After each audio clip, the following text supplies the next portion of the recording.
Welcome back to Movie Guys Improvise, the MGI podcast you're listening to, Chill with Realms. Jurassic Mark. and Faerhad Targaryen.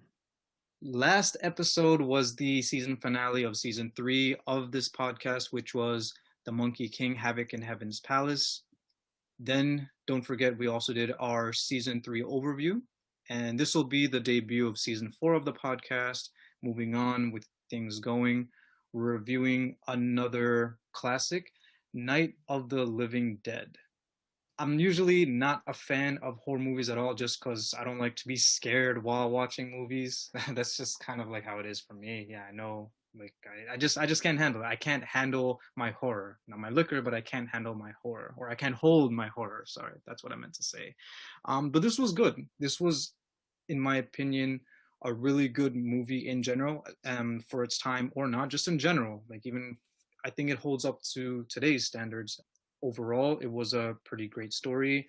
The ending is, the ending is a different story in and of itself. But before I get ahead of myself, JM, why don't you go ahead and tell us a little bit about what this movie is and why you picked it for today? Gladly. Well, set and filmed in rural western Pennsylvania, Night of the Living Dead is a survival horror classic from 1968, which begins with a scene in which two siblings named Barbara and Johnny drive to a cemetery to visit their father's grave and are attacked by a strange figure who doesn't appear to be all there mentally.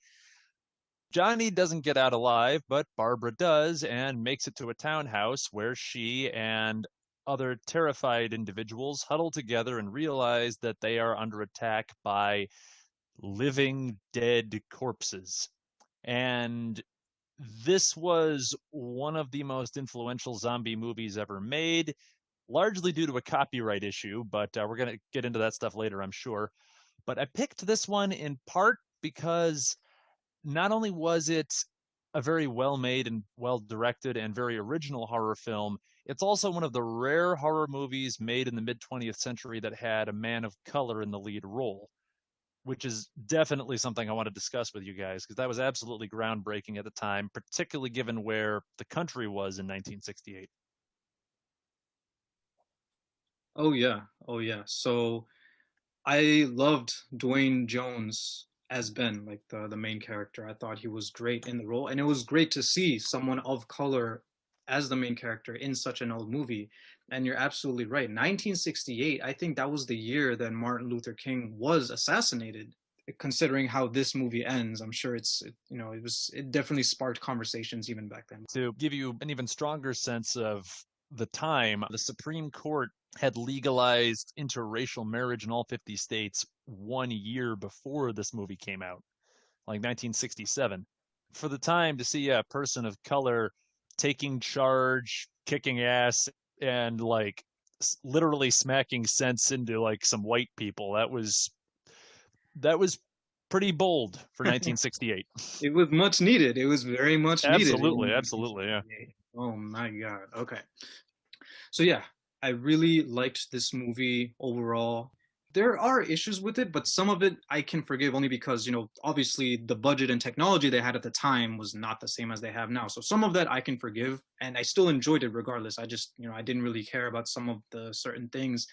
You were right in that this was a very influential survival horror movie. Also, it might be the first zombie movie of its kind, but I don't think they never even called the undead in this movie zombies. They called them ghouls, right? So In the script, yeah, George A. Romero said he didn't set out to make a zombie movie. He thought he was inventing a new kind of monster. Because the zombie movies that had come out before this one, like Bela Lugosi's White Zombie in 1931, they mostly stayed true to the Haitian Caribbean roots of zombie mythology. Because the first zombies in folklore and then in fiction were basically cursed people who weren't exactly living and weren't exactly dead, but were forced to do the bidding of a witch or a sorcerer. So this was the movie which really introduced the concept of ambulatory dead people eating living people and roaming the countryside and somehow generating more of themselves in a way, although that had more to do with radiation as opposed to an infection in this movie, but still, it changed the whole mythology. So he said, "Hey, I'm a copy your answers, but I'm gonna change it up a little bit." Go for it, man. I'd be honored.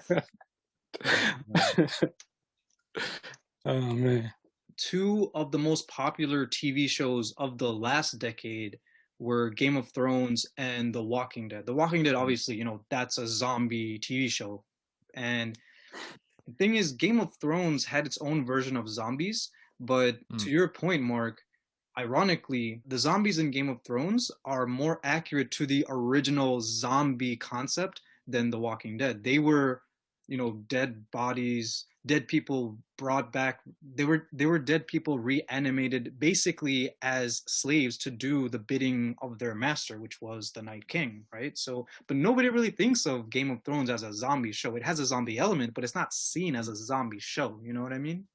Yeah, you can definitely see how Game of Thrones would have been influenced by this movie, but basically every zombie movie that came out after 1968 was. It's completely divorced of the original voodoo concept that used to be integral to zombies, but now, hardly anybody thinks of supernatural curses when they think zombie movies. Exactly. Yeah, that's not really a thing. It's really just, some infection that happened, or this viral disease that kills a bunch of people and then, makes them crave human flesh or something along those lines. And nowadays, it's not just dead people, it's also with movies like 28 Days Later or the video game Resident Evil and The Last of Us. It's also involving basically infected people who have lost their minds and are basically not human anymore, even though they're still alive. You know what I mean? So Yeah, yeah. in this movie, it's not really an infection. If I implied that earlier, I misspoke. I think it's attributed to radiation from a space probe that exploded in Earth's atmosphere. So the zombies aren't really infecting each other. It's just dead bodies are being reanimated by some sort of radioactive means. I think it was someone on the radio who was talking about, like, how that might have happened. And it's like some space probe that exploded in the Earth's atmosphere on the way back from Venus. And I actually liked that they brought that up in the movie. I'll reserve my thoughts for now, like I'll get into that a little bit later. Just talking about, my general opening thoughts. I thought this movie really does hold up, and it's still probably, I haven't seen a whole bunch of zombie movies, but I would keep this at the top of my list of zombie movies should I ever end up having to watch more in my lifetime. But Well, I yeah. thought you were a Walking Dead fan. Yeah, well, you know what? If I were to compare this to the first 7 seasons of The Walking Dead, because I didn't watch the show after that, I would say this as a zombie story is better than The Walking Dead TV show. I can't speak to the comics, but I would say this is better as a zombie story than that. Just in my opening thoughts, I would say this movie definitely holds up really well. The major points off I'll be, talking about is just, it's really just about the ending, maybe the pacing a little bit too, but the pacing wasn't even that bad. It's really just the ending that I disliked the most about this movie. But those are basically just, going into it, my initial impressions. Realms, did you want to talk a little more about your initial impressions as well? Overall, it was a good movie. It was good at evoking emotion. But for me, it was a heated watch. Like there was so many things that happened in the movie that just frustrated me, and it happens in a lot of scary movies. So I can see where some of the influence comes from. But some dumb, some really idiotic things that could have otherwise been avoided if the characters were a little bit more careful. Yeah, there was, I'd say pretty much every single character pissed me off at one point. It's like that Geico commercial, if you're in a horror movie, you make dumb decisions. It's what you do. Yeah. Yeah. Oh man. Okay. So let's talk about the zombies for a second. Okay. Just for the sake of this podcast, I'm going to be referring to the ghouls as zombies. So what I was talking about earlier on in terms of, like, things about, it's time that I can sort of forgive is just the fact that, so first of all, JM, at the end of the Monkey King episode, you quoted the famous line, "They're coming to get you, Barbara," and I didn't fully understand, what you meant by that. I'm like, oh, he's just being good old Jurassic Mark with these random lines. But now I get it. Now I can, Grandpa needs his pills again. He's rambling. Yeah, I no, didn't think about that. yeah, yeah. So it is like to this day probably a really famous movie line.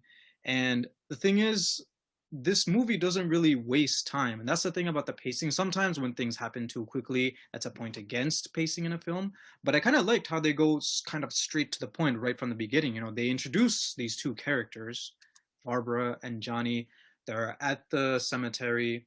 There's a zombie in the background, which right at that moment we don't know what that is. Eventually we see that that actually is a zombie.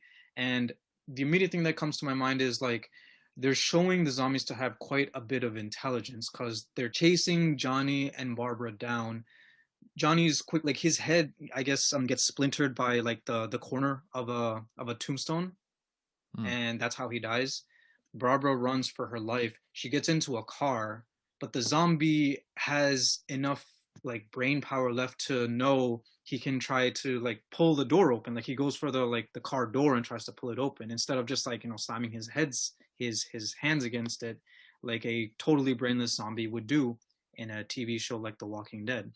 And eventually, I think what he does is he grabs a rock and he tries to break the glass. So he's able to think. He's able to think and come up with a plan to do this. So this movie was establishing that the zombies have a bit of intelligence. And in the beginning, I was thinking, okay, that's not what zombies are like. But then again, this is one of the first ever zombie movies, to my knowledge. So that I can overlook in terms of following along with the story. So That first zombie, he had a little bit of pep in his step, and I was kind of curious as to why he was kind of moving a bit quicker, and then later on, they're running away from the zombies, and the zombies are not thinking to run. When they were trying to get the gas tank, they weren't really moving that fast. But then when yeah, in the beginning, when she was running to the car, she ran a long way to the car. Or not the car. It was either she ran to the car, or she ran, or it was after she crashed the car and she continued running. And the zombie was still on her tail. He was really close behind her for most yeah, of that. yeah.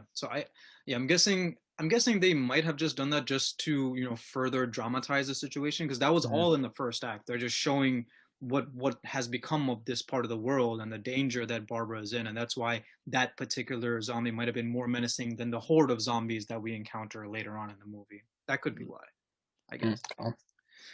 It's interesting to compare this movie to the zombie films that came out after it because zombies as a pop culture concept hadn't really solidified yet. And like what I mean by that was in 1968, you didn't go to a movie with a set of expectations about how you thought zombies ought to behave because there hadn't been that many zombie movies. And technically this wasn't one. It was a ghoul movie, but we can talk about that later. But like it's interesting if you go back and watch 1931's Werewolf of London. That movie came out before werewolf movies became big, and the public wasn't very well acquainted with werewolves as an idea. So the Wolfman in that movie, like, he looks like Jack the Ripper. The thing wears a top hat, he's got a cravat, he's got a buttoned up shirt. He just happens to be like really hairy in the face. And that's what passed as a werewolf in 1931. But now, we have a set of expectations for how those monsters, quote unquote, ought to look. And yeah, in 1968, I don't think anybody really knew what to expect of undead monsters yet. Whereas nowadays, we know that if we're going to go see a zombie movie, there's going to be cannibalism. They're probably not going to be very fast, and they're going to be really stupid and bash their heads into stuff. Yeah, yeah, you said it. Yeah, you said it exactly right. That's how it is now. So yeah, this movie basically introduced zombies to Hollywood. It all in one way, like all the ideas that sprung about came from the Night of the Living Dead. But one Well, thing that this movie did that some future zombie stories didn't do was explaining the origin of zombies. Like you were mentioning, like how it was about it wasn't an infection, it was radiation. But that's right. just the thing. Like The Walking Dead, which we've brought up or I've talked about a few times already, Robert Kirkman, who's the creator of it, I think he even went to say he doesn't care to explain how the zombie virus started in his story, whether it's in the TV show or the comics. But I don't really like that. I feel like that's almost like a cop-out answer. I would like to know how it started in his story. I don't think we'll ever get it. Not that I really care, because I don't really watch The Walking Dead anymore. But I do like that pretty early on, or even in the middle of the movie, the person on the radio has the exposition dialogue explaining that the theory is it's because of radiation from the space probe, basically from Venus. It's something from the Venusian, if that's the way you say Venus as an adjective, the Venusian atmosphere that made its way over to Earth, and that's how it started. You know, we got an explanation as to why this was happening, and I actually liked that. I liked that it was explained, because not all stories do that. To me, that's kind of a big deal, and I know that this was the first of many other. This became a series of zombie movies, but I like how right from the get-go the answer was there, and I don't even know if even if they didn't do that, maybe the audience wouldn't care. But me, this is the way I feel about zombie stories: is that it's important to have an explanation. I'm just saying I like that the director George A. Romero decided to include that. And again, just not to beat a dead horse, but yet it wasn't the first zombie movie, because you did have movies like White Zombie with Bela Lugosi. It's just this became the first movie to introduce ideas we now accept as common to zombie lore. Because the Bela Lugosi movie was all about sorcery and witchcraft, and dead corpses basically doing this evil sorcerer's bidding. Whereas this put more of a sci-fi spin on things. Okay, well then I made the incorrect assumption to think that this was the first of its kind. So that's. Oh, no worries. No, nobody's gonna grade this for us. Like we're getting graded on a curve, if anything. Oh man, yeah. No, I'm just saying it's good to know that. So I'm glad that you mentioned that, because I actually did. I wouldn't have known that if you hadn't mentioned it just now. So cool. But there weren't many zombie movies before this one, but there were a couple. Okay, I think we can agree though that this was still one of the most influential to really further what became of the zombie genre. Absolutely. Okay, so, and I do want to talk to you about this more later, about the whole zombies versus ghouls things, because I don't really differentiate the two in this context, but maybe we can talk about that a little later. But more on the Night of the Living Dead. Once Barbara runs into the house, we are greeted by Ben, who's in the know. He's like, Barbara's kind of like in shock. Like she stops talking for a long time. She can't even really move because she's traumatized at what's going on. But it seems like Ben was already in the know of what was going on, and he was able to tell that Barbara is just going through this now. So it makes me wonder, how long was this going on? Like, they encountered this at the cemetery, but how long have zombies been, walking around terrorizing people and whatnot before Barbara encountered it? Or is it that Ben is just such a hardened individual that it was all happening that day, but he was very quickly able to adapt himself to the situation and run, because he said he had a car. Like he got a car and he drove away from where it was happening to him, if I remember correctly. Yeah, he said something about that, and he said something about he seen some truck being attacked by them, and then it ended up catching on fire, and that's how he found out that they didn't like fire. Right. Yeah. Okay. Yeah. That's true. Yeah. So, they start boarding up the house. I'm just gonna say as a side note, I don't know how much of a gamer y'all are, but when they were boarding up the house, right, with those wooden planks, it really reminded me of Call of Duty Zombies, where in that game, in that part of the game, you can go to certain like holes in the wall where zombies would run at you from, and you can board up those holes with like wooden planks. And that's what I immediately thought of when, he was taking plank after plank and boarding up the windows. So just a fun fact there. It was pretty fun. Gonna have to play that one. Actually, you should do a let's play or whatever they call those videos. I actually do. Yeah, Oh, you have not a let's play, but I have I have a video on my channel of the zombie mode in the latest Call of Duty on PS5, which is Black Ops Cold War. Every Black Ops game has a zombie mode in it. So nice. Yeah, well, link in the description, folks. Yep, I'll definitely put that in the description for. Is it a never-ending mode? Because I never heard of anybody beating it. They added to it, so there is a nonstop amount of waves, But the one that we played that night, my friends and I, was the 20 wave. Like you go up to 20 waves, which we did. God damn. Yeah. Yeah, it was cool. That was the most fun I ever had playing zombies in a Call of Duty game. Because I usually don't play Call of Duty for zombies because it's zombies and it creeps me out. But my friends really wanted to play it, and that was the most fun I had. I'm just saying. So yeah, that was that. After some point, while everybody was in the house, we find out that in the basement there were a few people huddled up. Oh yeah, Harry and Helen, the couple, and then they had their daughter. I think her name was Karen, who becomes like the creepiest thing in the entire movie towards the end. But spoilers. Yeah, spoilers for this more than 40-year-old movie. Yeah, spoilers for this movie that's probably older than some of your dads if you're listening to this. Yeah, and then there's Tom and Judy, which is the other couple that was with Helen and Harry. Just for those playing the home game, Harry's the big jerk, the bald guy who gets really annoying. Yeah, he's the closest thing I would say to an antagonist in this movie, I guess, or he becomes the antagonist just because he kept bumping heads with Ben, Oh, story time. So we've already kind of hinted at this, but I saw this movie in a theater once at a haunted house, no less. So that was fun. And like they set up a screen and whatnot, and people were sitting around with all the props and watching this movie. And when Ben punched Harry, the whole crowd started cheering. Like people were getting up on their feet and clapping, like yeah. He definitely did earn them punches, though. Oh my god. But there's a guy like that in every survival horror movie, though. Just somebody who's a big jerk and only thinks about his own survival and not the groups, and starts hoarding things. Yeah. They had a little bit of a power struggle going on. Harry, along with the rest of those characters, it kind of took the movie to another level, because for the first act or so, it was just Barbara and Ben. So it was just them two.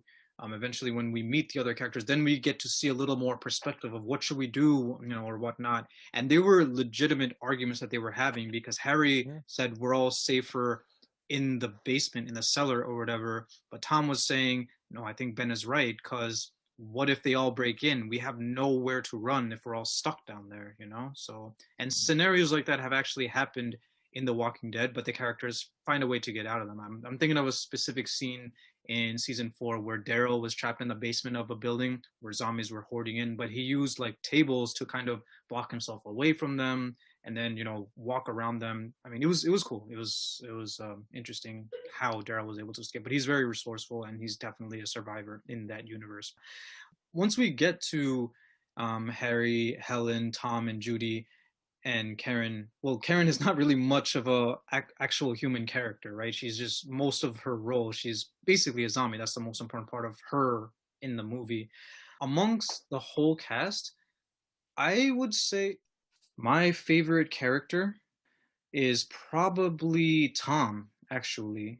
I really just like how he was basically the voice of reason with everybody arguing with each other. He was kind of there because he knew, like, he wanted everybody to survive, or as many people to survive as possible, and thinking about everybody at the same time. So he was just trying to reason with Harry to listen to Ben, because Ben had the better idea. Unfortunately, he passes, and I cared, because I cared about the character. I was sad to see how he passed. And Realms, just to talk about how he said earlier, how you were saying earlier on, things that kind of pissed you off about the stupid decisions that characters made. If Tom and Ben were just a little bit more careful with the gasoline outside, everything would have been different. They would have been able to pump gasoline into the car without spilling it. Then they would have the fuel, they would have transportation, and they could have gotten the hell out of there. Spilling the gasoline effectively ruined everything. Tom and Judy both died. They were fed on by the zombies, and that was kind of sad. I mean, everybody dies in the end, but I'm saying that was like the first major death. The first, I guess, actually no, the first major death was probably Johnny. Yeah, the first major death was Johnny. In the first act, I guess that wasn't even fully expected because with how the movie started, we didn't really know how it was going to go. But once once the tone of the movie was set, Tom and Judy were the next major deaths, and then it was Well, I think we could say you're right the first time about them being the first two major deaths, because technically we didn't even know Johnny was for sure dead until later, after that point. that is true. Yeah, I didn't think about it that way, but yeah, you're right. So, and of course, after that is when the domino effect becomes this, and then this person dies, and then this person dies, and then this person dies. So, Yeah. yeah, Ben was, I mean, not Ben. Ben was cool too, but Tom was my favorite character. Did you guys have a favorite? I was rocking with Ben, but he definitely did some things that I was like, man, what the hell are you doing? Like that scene with the gas thing, like, why would you put the torch so close to the car, number one? And then number two, I know they had to do it, I guess. I guess there was no other way, but to shoot the lock off of the gas tank, he could have blew them all up, right? Yeah, Yeah, if yeah. I mean, he one couldn't wrong find the move. key, like, but still, yeah, that's a dangerous way of going about it. I mean, he may have had no other choice, but I was just like, damn, like that could have been it right there. So it's a good thing he was a decent shot. Huh. Yeah, Ben was definitely my favorite too. I mean, he had flaws, but so do all great characters. He was the leader. He was the leader of the group. So if everybody had listened to him sooner, maybe everybody would have survived. That's the thing. Like, the only things about his character that I felt was a little bit overboard. I mean, he ended up he smacked Barbara because she just kept running her mouth. But I get that he cared about her, like, because eventually when Harry says that he wants to take her to the cellar, and because Ben actually cares about her, he was saying like, no, no, you're not taking her with her. He actually cared about her well-being. One thing that actually confused me a little bit was when she was suddenly saying, "Oh, it's so hot," and then she was taking her jacket off. I'm like, is that supposed to lead somewhere, or is it just a hot summer day and she's just randomly talking about how hot it is? I don't know. But with Ben, the only other thing that kind of I would say is wrong, and it's not even like it's still kind of understandable despite that, was when he had to bust back into the house because Harry wasn't letting him in. He sucker punched Harry like 4 or 5 times. Or was that when Ben was at the window and Harry wasn't helping him? It was one of those two scenes, right? And he sucker punched the shit out of Harry. Oh no, I Well, think it was when he was at the window, right? Because the second time he just shoots him. when he barged through the door, and we hit him after they closed up the door, that was warranted. Like he Yeah, busted through the door, and this man is standing in the doorway. Clearly, wasn't gonna help him, so they got it boarded up, and then he gave him what he had in his chamber. He started punching his ass. yeah. I mean, Harry was going to leave him for dead, so I don't blame him. And then he said he could have done worse. He said he could have just thrown him outside and let the zombies get him. But Like, I should feed you to those things or something like that. But yeah, when sorry, I almost said George R. R. Martin. When George A. Romero remade this movie, he did give Barbara more of a proactive personality. In this one, she sort of falls to pieces, and I think Romero said something like, he wanted to apologize to all of his female fans, so he made her a little more of a badass in the remake. But yeah, in this one, yeah, she cracks, and she never really recovers from seeing what happens to her brother. Yeah, but I'm I glad can't though. blame her for that. I didn't No, I certainly can't blame her. Yeah, I didn't have a problem really with her character, and I was sad to see her die too, because Eh, eventually that's the thing. She eventually snaps out of the catatonic state that she's in, or the shock that she's in, right? mm-hmm. And she starts to help Ben, and then she sees her zombie brother and calls out to him. At first I thought, like, is she still kind of in this disillusion that she thought maybe he's still there, like mentally he's still there, and trying to bring him in the house, because it looks like she was trying to pull him in. But I guess what it really was that her brother's face got the better of her, and he just grabbed her outside and started, devouring her.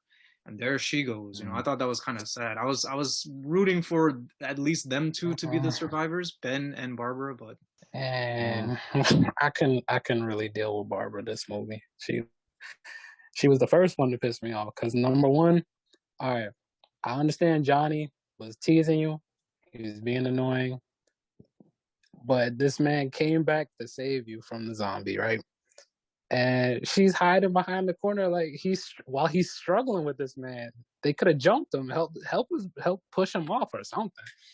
Then she's running away from the zombie and she's tripping and falling and she crashed in the car. And then they get in the house with Ben, and he asking her to get wood so that he can board everything up. This man is in the kitchen pulling off big ass pieces of board. He's got a door. She comes in with a few sticks, and she dragged her feet going to get it. And the only time that she snapped out of it, she basically sacrificed herself. oh yeah, damn. So I'm glad to hear they upgraded her character in the remake, because the way they had her in this movie was not doing it for me. I actually didn't even know it got a remake, but yeah, you're right. Maybe she has a better character arc, whatever her fate is in the remake. But yeah, so eventually, what I thought was kind of interesting is that what ends up happening to Ben before he dies anyway, what ends up happening to him, he has to end up doing what Harry said, which he didn't want to do, what he said, which he kept saying was a horrible idea, which was running and retreating to the basement. That's what he ends up doing, and that's what he was arguing against when Harry was alive. And that's where he sees the dead body of Harry, the dead body of Judy, and the zombie Karen, whom he proceeds to kill. And then he's just there, he's waiting out the rest of it. I guess I don't really understand how he was able to survive for however long that was. There were at least, I don't know, 100 zombies in the house at that point. How did they not break through the cellar door? I don't know.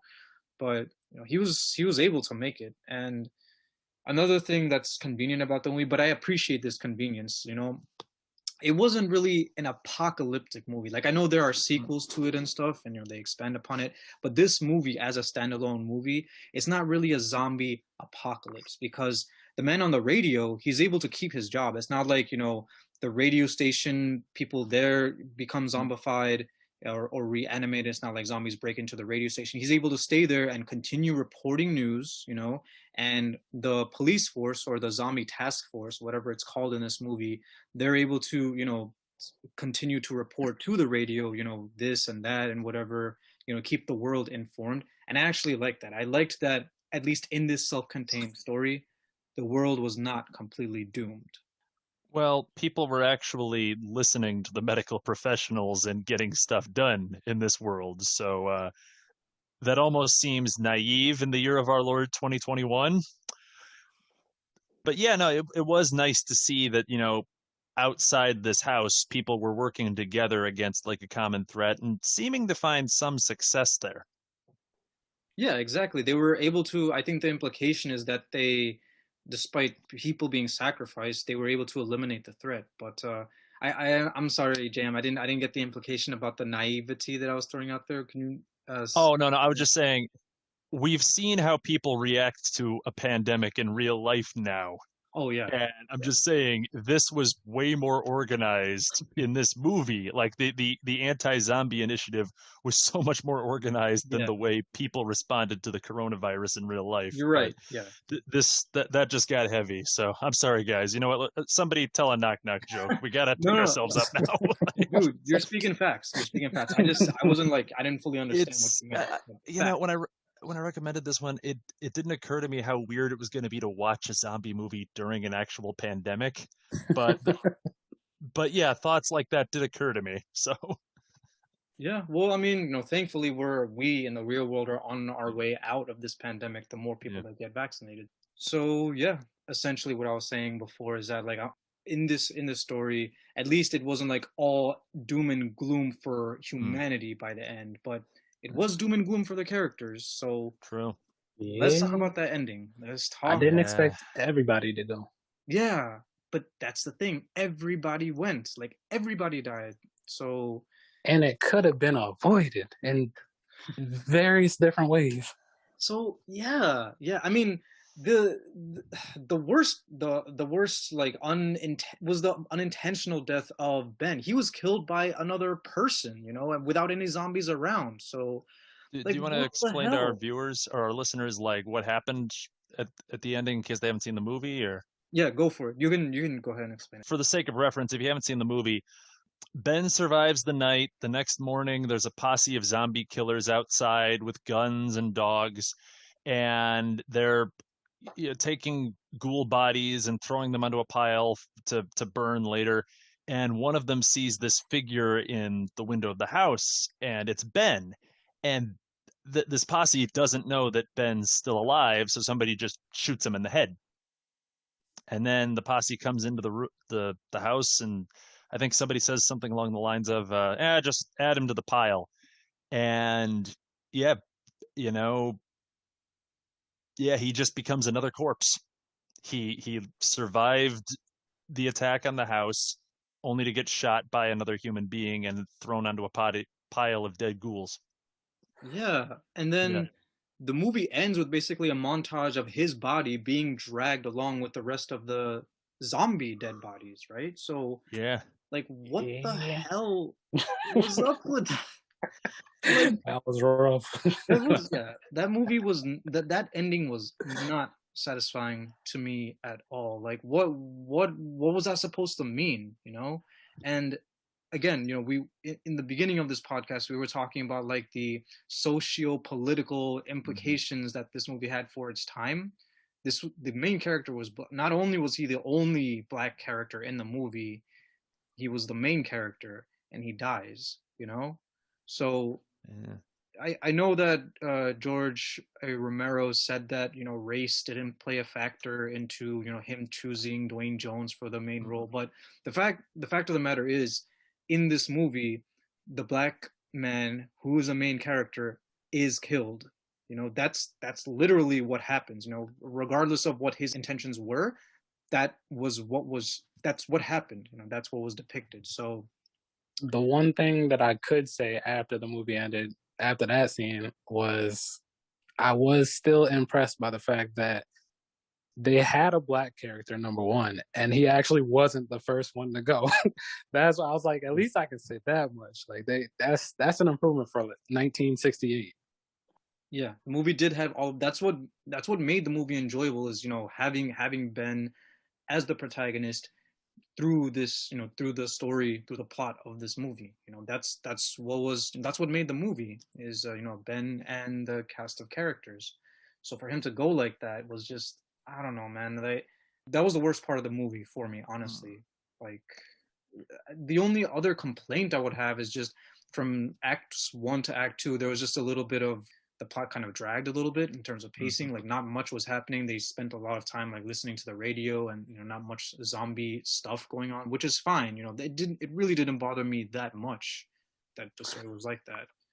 Actually, in hindsight, I'm thinking about it, I'm like, every single character died from a stupid ass reason, to be honest. Because you got Barbara. She died from sacrificing herself to save Helen. And then Helen dies from her zombie daughter that they could have got rid of because they knew that she got hurt by a zombie.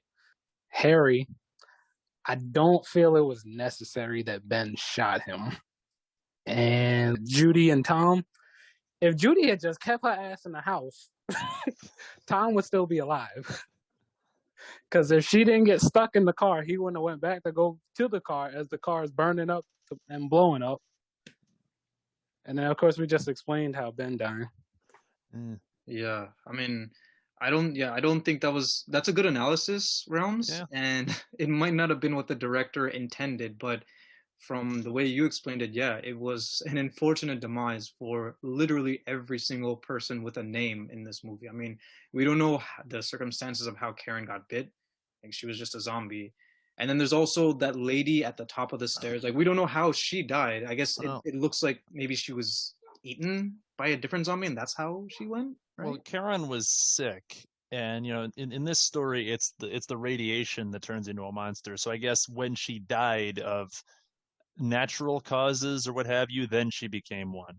But But I thought no, I thought they explained, or I thought Ben asked Harry like, what's wrong with her? Why is she sick? And I thought maybe I'm wrong, but I think one of the characters said like one of those ghouls, like they bit her on the arm or something. Yep, you know what? yep, You're yep, yep, right. yep. You're right. I forgot about that. Yeah. Yep. Okay, yeah. So maybe you can get infected by these ghouls. All right. And I think they said it on the radio. I think they said Yeah. if they've been harmed by the ghouls or whatever, and get rid of them because they're turning. Okay. Yeah. Good point. I forgot about that. But they're like, no, we ain't doing that. Yeah. Yeah. As far as the ending goes, I did find an old interview with George A. Romero where he'd said, yeah, that was always going to be the ending. It's just in the original version of the script, they imagined Ben as a redneck white truck driver, and then they cast Dwayne Jones, and Romero kept insisting that he didn't mean anything. He didn't mean to make a political statement by the ending, but when you cast a black person in that role and that's the way you end your movie, people are going to read a political message into it, whether you like it or not, especially in 1968. Yeah. And especially if it's like a member of what looks like law enforcement that does him in, Oh yeah. Yeah, because it's like is a white guy with a rifle and a German Shepherd by his side who ends up shooting Ben. I'm not surprised that Jordan Peele said this was one of his big inspirations for Get Out, like this movie specifically. Oh, I didn't he know did? he said that. Yeah. He said this was one of the movies that inspired him to make Get Out. Like there were a lot of influences, but this was one of them. Okay. Well, I'm glad Romero decided to change the type of character of Ben from like redneck to not a redneck. Like so. Well, a lot of that was apparently Dwayne Jones, who was like very insistent on this character being more well spoken, Yeah. reasonably well dressed. So a lot of that's just attributable to the actor. Yeah, that was a good directorial choice. So that was definitely a breakthrough role for Dwayne Jones. I don't know if the movie would have had the same effect in its time if the main character was not a person of color. It's a zombie movie through and through. I don't know if it would be remembered the same way just because of everything that you said. Having a character, the main character being black, and then not only that, all of the characters died, and the movie ends with the last character dying, being the main character that's black, killed by law enforcement. It's impossible not to think about real world implications considering all of that, especially in its time. So controversy sells. it does, yeah. Polarizing opinions and whatnot. It really gets people going. So that's pretty much it though in terms of like my thoughts about the movie. I guess yeah, the one lingering thing, like I'm glad I wasn't wondering like how did zombies come to be in this movie. The only thing I guess I was wondering the most was that lady at the top of the stairs, like how did she die, and was this her house, and what exactly happened with her. I guess it was just kind of there for more shock value, just to scare the viewer more into like this is the world, this is the situation of the narrative we're given in this movie. But outside of that, in terms of closing statements, my biggest gripe overall, like that overlooks anything else wrong with it, was really the ending. So whatever mostly points off I'll be taking from this movie will just be because of that. But that pretty much does it for me. If you guys have any closing statements before we go into ratings. It's only losing points for me because of all of the stupidity that happens. Because through experience of seeing other scary movies, usually I'm used to seeing the black guy die first. Like, except for movies, there's an exception like Anaconda with Ice Cube, Deep Blue. What is it? Yeah, Deep Blue Sea with LL Cool J. It's usually like a rapper. If it's the black rapper, for some reason they survive. Busta Rhymes survived. I think Nightmare on Elm Street. But knowing that like a lot of movies end with the black guy dying first, I can accept the fact that they kept Ben until the end at least. but like everything else about the movie frustrated me, and that's that's the biggest reason why I'm like, there's no word, just that's it. Like the ghouls, just Yeah, it's yeah, I think your reaction to this movie is going to depend on your reaction to horror movies in general, because yeah, I could definitely see people who are maybe very well organized and very assertive in real life getting annoyed by dumb choices people make in horror movies. But that's kind of par for the course. But yeah, if that bothers you in any other horror film, it's probably going to bother you here. And if it doesn't, it probably won't. I think that's just a personal reaction. One thing I did want to bring up just really quick before we go into closing statements was the other reason this became such a phenomenal hit was because they screwed up the copyright. So in 1968, you were supposed to put that little like C symbol, like the C in a circle, on your movie at its first public screening. But the person who was responsible for putting that on the title card of the movie forgot to. So as soon as they screened this movie in public, it immediately entered the public domain, which meant anybody could screen it for free, re-edit it, like show it on the cable stations, like do whatever they wanted with this movie. And that gave pretty much everybody else who wanted to make a zombie movie an excuse to kind of rip this one off or take out or cannibalize elements of it. So yeah, it's got this weird legal history to it. Yeah. Speaking of history, yeah, one last thing that I don't want to forget for us to talk about before going into ratings, JM. So, can you just elaborate a little bit on the whole ghouls versus zombies thing? Because, like I said, in the context of this movie, I didn't differentiate the two. It's just dead people walking around craving human flesh, cannibals, basically. Well, dead people anyway. So, I guess what in or out of this context, what would be the difference in terms of lore between zombies and ghouls? Well, it's not really a matter of there being a definite distinction between the two concepts in the universe of this movie.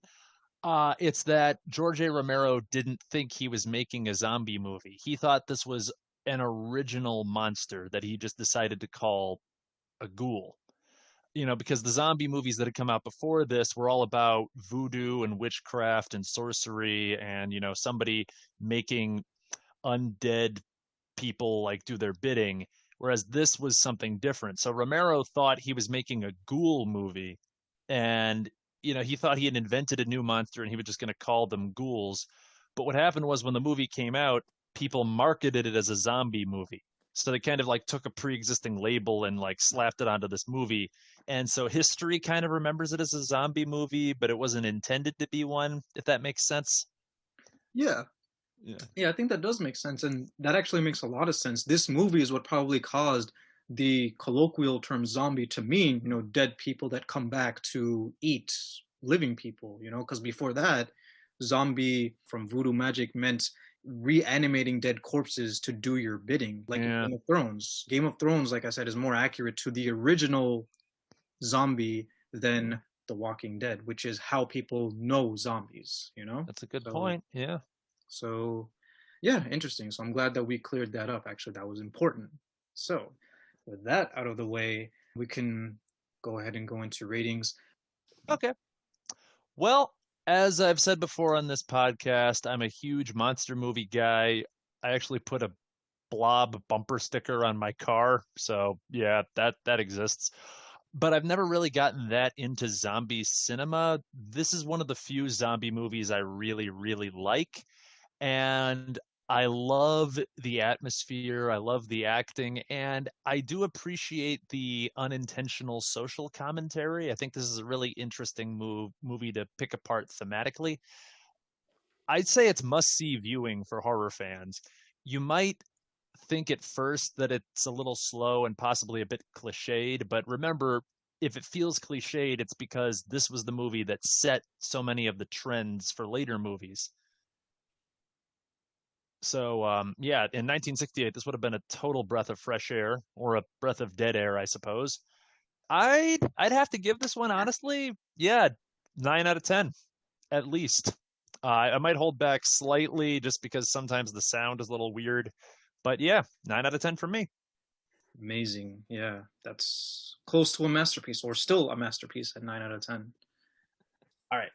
So I don't have a soft spot for horror movies, so any other horror movie would probably be a lot lower for me. But I really like this movie. I liked that actual horror wise, it wasn't that graphic, which was a point for me.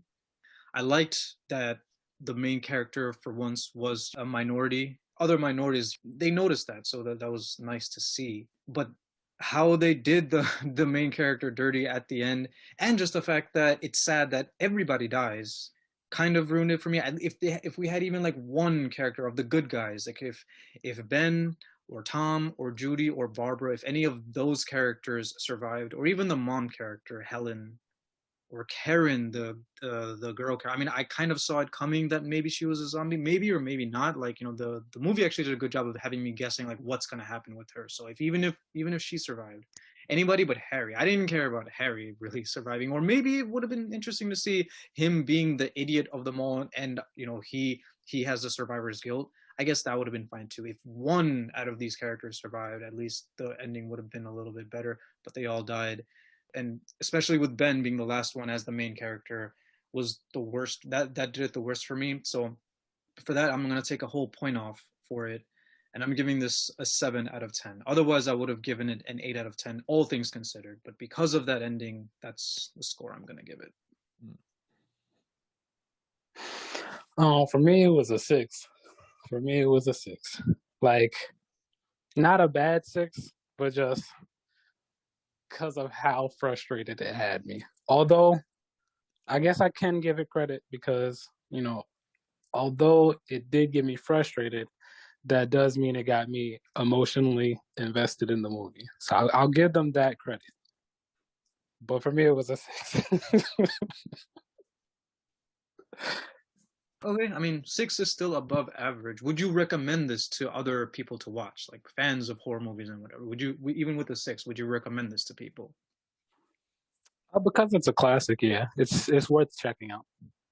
Yeah, I agree. I mean, classic or not, I think this is a good horror movie, and just, generally a good movie. So I would recommend this both, to people into classic movies and into just modern movie fans, like cinema fanatics or cinema enthusiasts. I would recommend this to them as well, for sure. Yeah.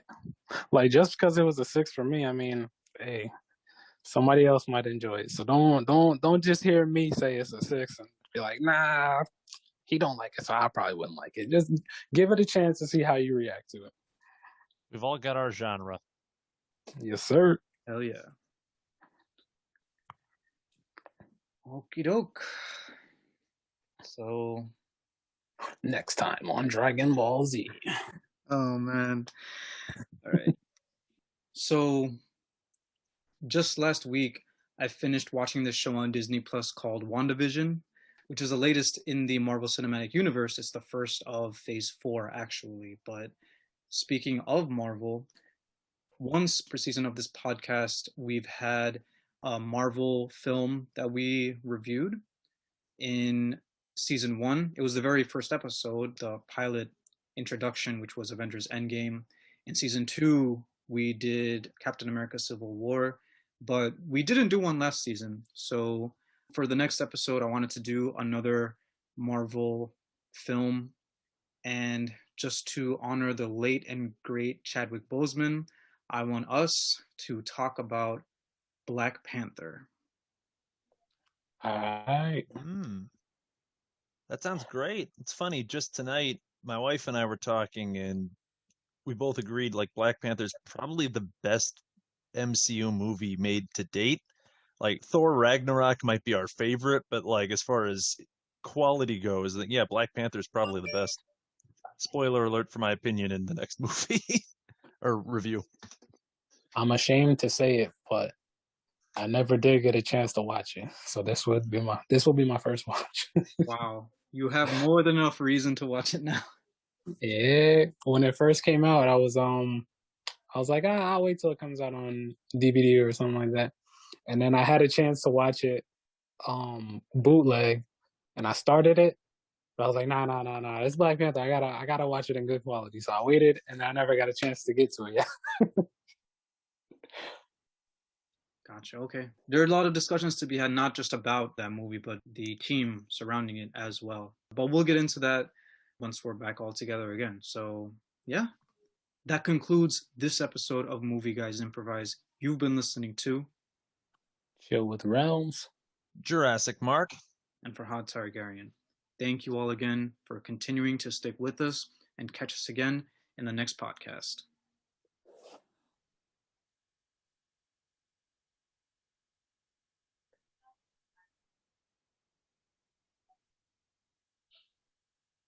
Oh, okay. Usually you guys do your outros, but Shit. Oh, we could just like leave that in. Like, okay, where are the outros? yeah, that's one way to end it.